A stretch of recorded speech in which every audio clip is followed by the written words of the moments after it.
नजारा फरीदाबाद के बल्लभगढ़ में सागरपुर गांव का है, जहां अपने खेतों पर जा रहे दो भाई खेतों में लगी कटीली तारों की चपेट में आ गए। बाइक चला रहे प्रशांत नेहरा की मौत हो गई। हालांकि उसे अस्पताल ले जाया गया, लेकिन डॉक्टरों ने उसे मृत घोषित कर दिया।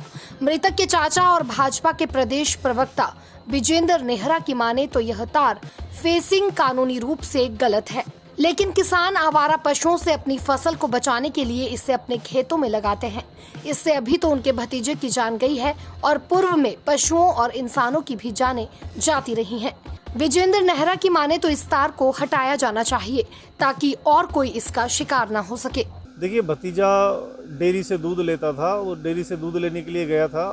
उसने पीछे बेटे को बिठाया डोलची पकड़ने के लिए। दूध वाली जो है, डेयरी पे दूध में थोड़ा टाइम लग रहा था, तो वो खेतों पे अपने जो फसल लगा रखी है मूंग की, ज्वार की, उसको देखने के लिए आया।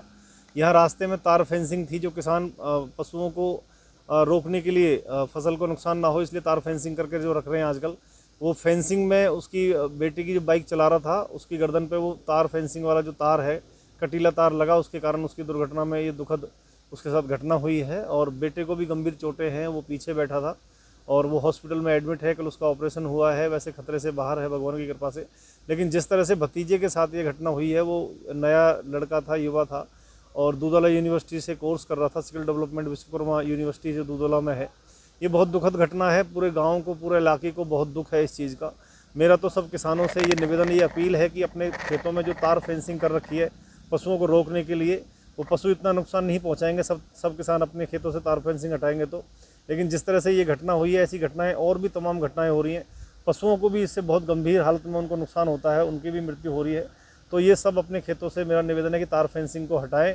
पशुओं से इतना ज़्यादा नुकसान नहीं होगा। लेकिन जिस तरह से ये जानें जा रही हैं, ये बहुत दुखद है। और हरियाणा सरकार, भाजपा की हरियाणा सरकार ने जो नई गौशालाएँ हरियाणा प्रदेश के अंदर लगभग 900 गौशालाएँ खोली हैं, नंदीशालाएँ खोली हैं। अवैध जो पशु हैं, गोधन हैं, उनको वहाँ से रोडों से पकड़ के, खेतों से पकड़ के गौशालाओं में छोड़ने का काम हुआ है। अनुदान बढ़ाया है, चारा वहाँ ठीक से मिल रहा है। तो मुझे लगता है सरकार ने भी प्रयास किया, लेकिन किसानों को भी मिलकर इसमें प्रयास करना पड़ेगा और सरकार को भी अभी और काम करना पड़ेगा, क्योंकि आज भी बहुत सारा गोधन सड़कों पे और खेतों में है। उसकी रोकथाम के लिए हम सबको मिलकर उपाय करना है। तो बहुत दुखद घटना ये हुई है। वहीं मलेरना गांव के किसान रामवीर की माने तो उन्हें पता है कि खेतों में कटीली तार लगाना गैर कानूनी है, लेकिन उनकी भी मजबूरी है।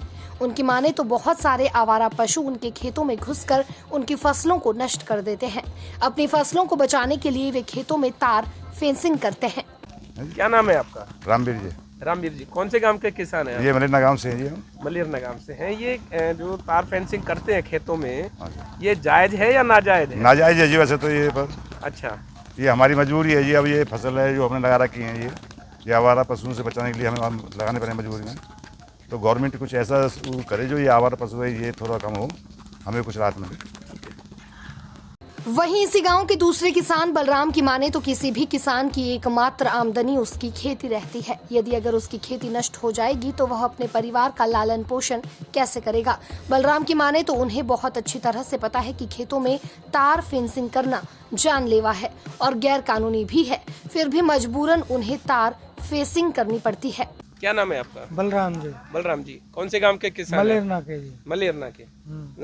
बलराम जी, आए दिन ये हादसे होते रहते हैं तार फेंसिंग की वजह से। तो आप पहले ये बताइए कि जो ये तार फेंसिंग करते हैं आप किसान, तो कितनी जायज़ और नाजायज़ है? ये तो नाजायज है जी।